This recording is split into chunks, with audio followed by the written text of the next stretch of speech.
Ukraine में फंसे भारतीय छात्रों को लेकर हमारे देश भारत में राजनीति काफी ज्यादा गरमाई है।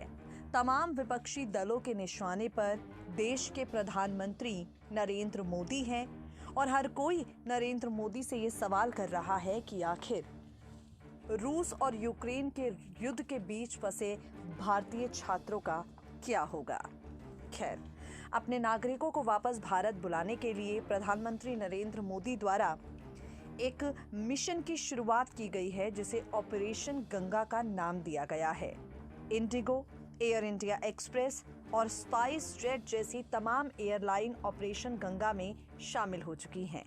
यूक्रेन में फंसे भारतीय छात्रों को हंगरी, रोमानिया और पोलैंड के रास्ते फ्लाइट भेजकर वापस भारत लाने का ये महाअभियान शुरू हुआ है।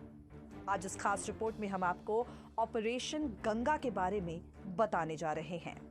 मोदी सरकार ने अपने मंत्रियों को ज्योतिरादित्य सिंधिया, हरदीप पुरी, किरेन रिजिजू और वीके सिंह को यूक्रेन की पश्चिमी सीमा से सटे देशों में भेजने का फैसला किया। वॉर जोन से भारतीयों को सुरक्षित निकालने के लिए ये महत्वपूर्ण कदम है। एक्सपर्ट्स का कहना है कि ऐसे समय में कोऑर्डिनेशन यानी समन्वय सबसे बड़ी चीज है। दरअसल जब यूक्रेन में रूस के हमले शुरू हुए तो भारत सरकार ने अपने नागरिकों को निकालने की संभावनाएं तलाशनी शुरू कर दी। यूक्रेन और इसके पड़ोसी देश पोलैंड, रोमानिया, स्लोवाकिया, हंगरी और मोल्डोवा के बीच बॉर्डर क्रॉसिंग पर फोकस किया गया। इसके बाद इन देशों से भारतीयों को एयरलिफ्ट करने का काम शुरू कर दिया गया। पिछले महीने करीब 20,000 भारतीय यूक्रेन में थे, जिसमें स्टूडेंट्स शामिल थे। सरकार ने एडवाइजरी जारी करनी शुरू की तो भी 8,000 भारतीय यूक्रेन में फंस गए। 1400 लोगों को घर लाया जा चुका है। सरकार इस ऑपरेशन का पूरा खर्च खुद उठा रही है। भारतीय विदेश मंत्रालय की ओर से इस बारे में जानकारी देते हुए बताया गया कि भारत यूक्रेन से अपने हर नागरिक को वापस लेकर आएगा।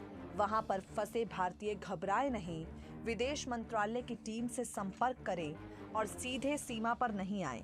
हम भारतीयों को यूक्रेन के पश्चिमी इलाके की ओर जाने के लिए प्रोत्साहित कर रहे हैं। साथ ही हम इस बात पर भी जोर दे रहे हैं कि लोग सीधे सीमावर्ती क्षेत्र में नहीं पहुंचे, वो पश्चिमी हिस्से में पहुंचे और पास के शहर में रुके। यदि वहां फंसे भारतीय सीधे सीमा पर पहुंचेंगे तब वहां काफी भीड़ लग जाएगी। ऐसे में उन्हें निकालने में काफी समय लग जाएगा। प्रधानमंत्री नरेंद्र मोदी ने साफ साफ कह दिया है, सभी भारतीयों की सुरक्षा सुनिश्चित करने के लिए पूरा सरकारी तंत्र 24 घंटे काम कर रहा है। पीएम मोदी की तरफ से कहा गया है कि भारत पड़ोसी और दूसरे विकासशील देशों के उन लोगों की भी मदद करेगा जो पूर्वी यूरोप के युद्धग्रस्त देश में फंसे हैं। पीएम इस मिशन को खुद लीड कर रहे हैं। 24 घंटे में उनकी ओर से 3 बैठकें इसकी महत्ता को सामने रखती हैं। सरकार ने 4 मंत्रियों पर इस मिशन की पूरी जिम्मेदारी दी है। Next 9 न्यूज नेशन की रिपोर्ट।